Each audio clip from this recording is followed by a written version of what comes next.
To the ancients, who lived largely outdoors, the stars were a mystery.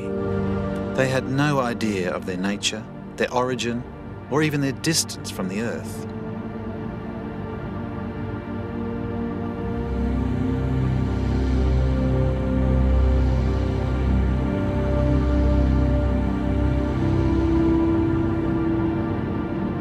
Starlight carries more clues than you would at first expect.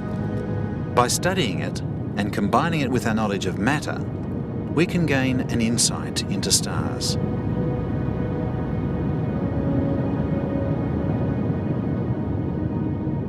The first clue we notice is that stars vary in brightness.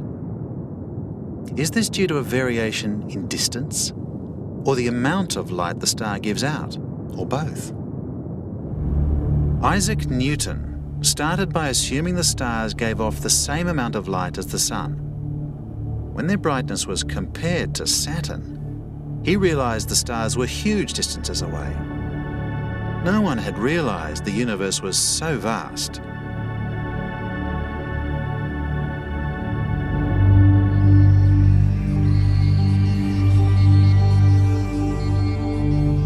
In the 19th century, telescopes confirmed what early astronomers had suspected. The closest stars appear to move back and forth against the more distant ones as the Earth orbits the Sun. This apparent movement, known as parallax shift, can be used to calculate the star's distance from the Earth. The further a star is away, the smaller its parallax angle. For stars more than 300 light-years away, the angle is so small that not even modern telescopes can measure it accurately. So parallax angle is only useful for measuring the distance of the closer stars.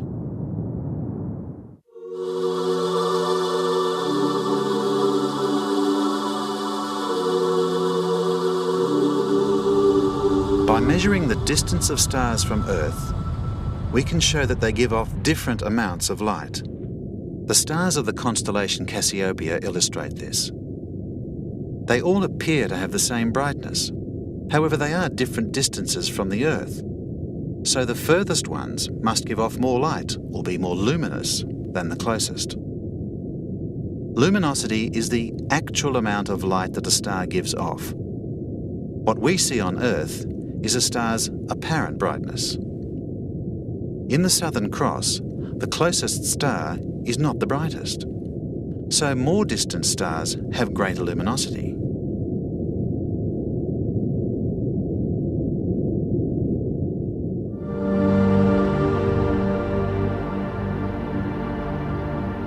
Astronomers have always been intrigued by stars whose brightness varied over time.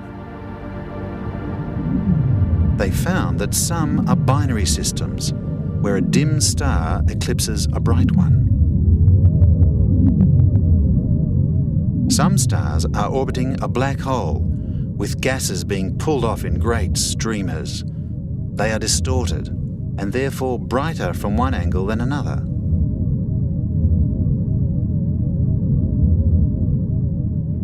Stars like the Sun vary their luminosity. Every 11 years, sunspots increase their activity, and the Sun becomes slightly brighter.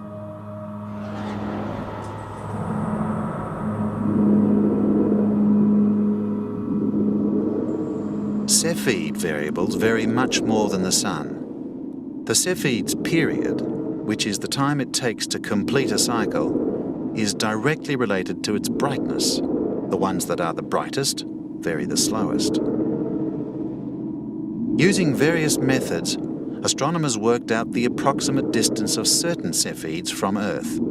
This made it possible to calculate the distance of any other Cepheid by looking at its period and its brightness from Earth. So, if we want to know how far away a cluster is, we look to see if it contains a Cepheid.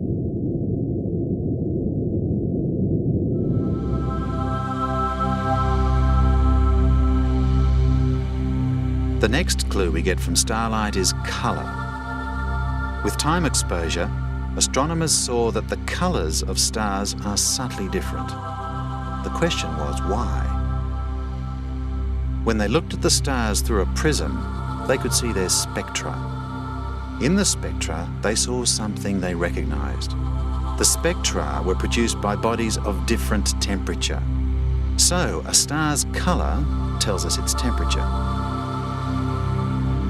This is the spectrum of a red star. It's the same as the spectrum emitted from a gas that is red hot. The spectrum of a blue star has most of the energy in the blue to ultraviolet region. The star is blue hot. The hotter stars are much brighter. The sun is yellow hot at 6,000 degrees Kelvin.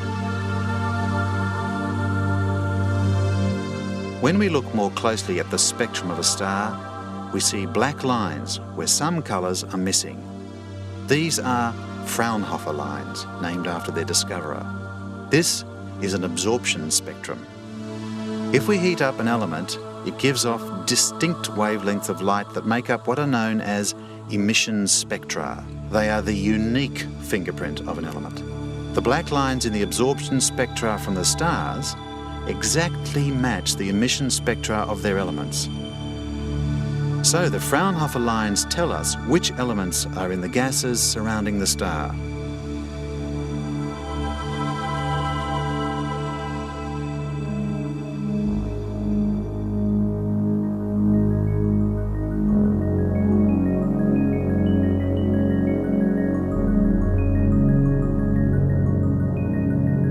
When astronomers first examined the spectra from the Sun, they found that it is made of hydrogen and helium.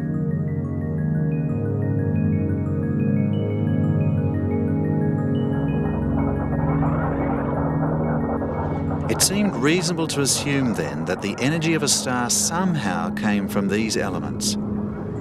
They quickly worked out that the energy comes from nuclear fusion reactions. Gravity increases the pressure and temperature inside the core of a star until hydrogen protons fuse together. Then one of them decays to a neutron. Another proton fuses, forming helium-3. Then two helium-3s fuse to become helium-4. In this process, some of the mass is lost and converted into a vast amount of energy by radiation. This radiation and the expansion of the hot plasma balance the contraction caused by gravity. The fusion reaction happens only in the core where it is hot enough and the pressure is immense. High-energy gamma rays are given off, but they cannot go straight out to the surface because they bounce around randomly inside the star. It may take 10,000 to 1 million years for the light to eventually reach the surface. In this time, the wavelength changes to mainly visible light. In small stars, where there is relatively little gravitational pressure, fusion produces only red heat.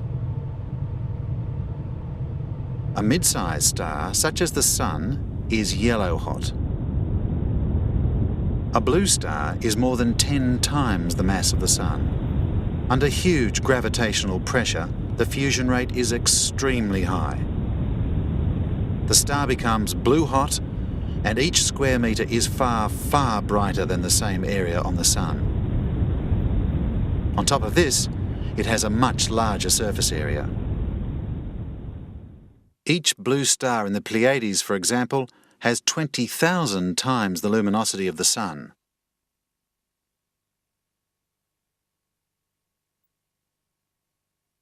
In the 1920s, astronomers plotted the colour or temperature of stars against their luminosity in what is known as an HR diagram.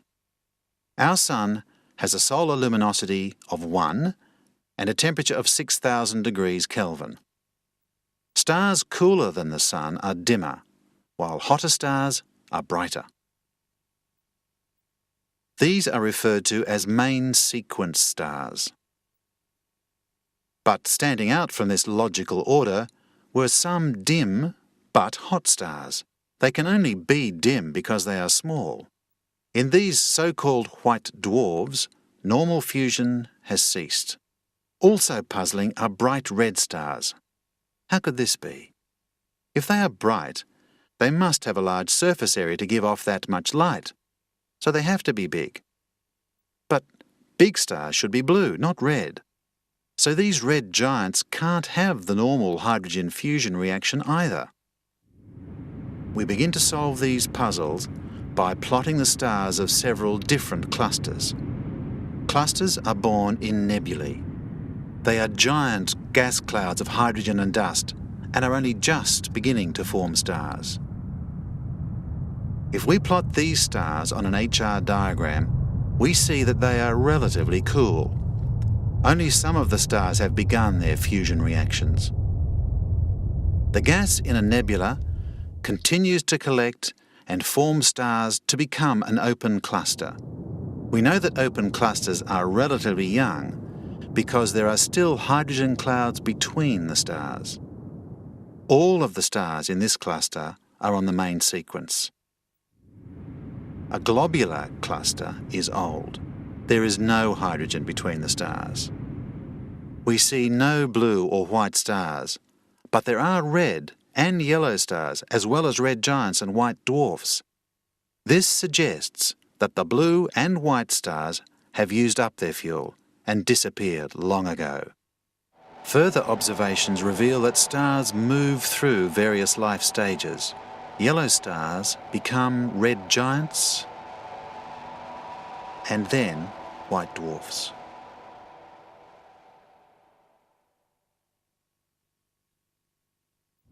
Small red stars have relatively low pressure in their cores. They should take about 1,000 billion years to use their fuel. Then they should cool and shrink, becoming black dwarfs. There are probably no black dwarfs in the universe, as the universe is just not old enough. The Sun is 5 billion years old. Yellow stars stay unchanged on the main sequence for about 10 billion years. Then they swell about 100 times. Due to this expansion, the surface cools to become red hot. At this stage, they are known as red giants. They still give off a lot of light because they're so large. Then, as this star shows, the red giant blows away its outer mantle of red-hot gas, leaving a white dwarf in the centre. White dwarfs are white-hot, but their surface is smaller than the Earth. They can't give out much light, so they appear dim. Let's look in detail at the life of a blue star. After only 1 million years or so, the hydrogen in the core is used up. The reaction stops and the star collapses, heating up both the core and the gas envelope. Under compression, hydrogen gas in the envelope starts fusing. It heats and expands to form a supergiant. The really big ones become white giants. The somewhat smaller ones end up red. In the core, compression produces enough heat for helium to fuse to carbon and oxygen. Taking 1 million years to complete, this is the first of a sequence of increasingly rapid fusion reactions that produce a series of elements. Each time a fusion reaction in the core runs out of fuel, the star collapses under the force of gravity. With each collapse, the core gets hotter, until the next reaction is triggered and the star undergoes massive expansion.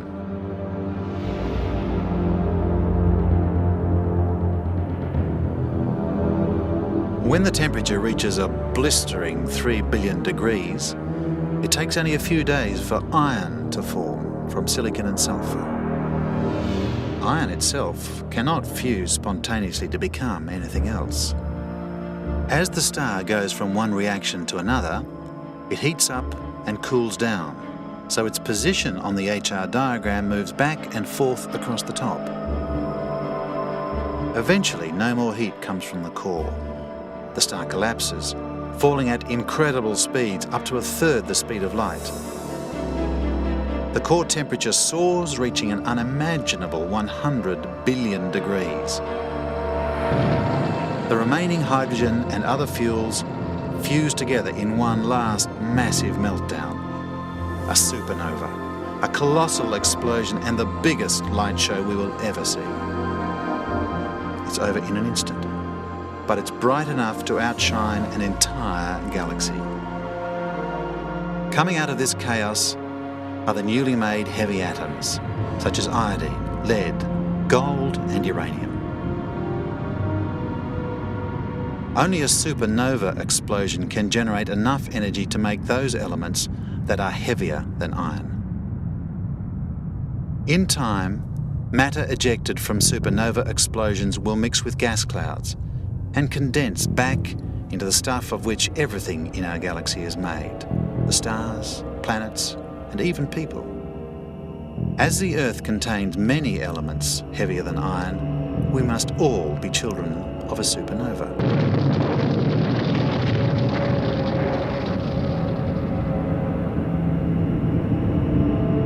For all their spectacle, most supernovae leave a faint and very modest memorial, a neutron star only a few kilometres across. And the bigger they are, the further they fall. Some of the supernovae compress even further to become the ultimate cosmic has-been, a black hole. The gravity from a black hole is so great that not even light can escape, so it appears black.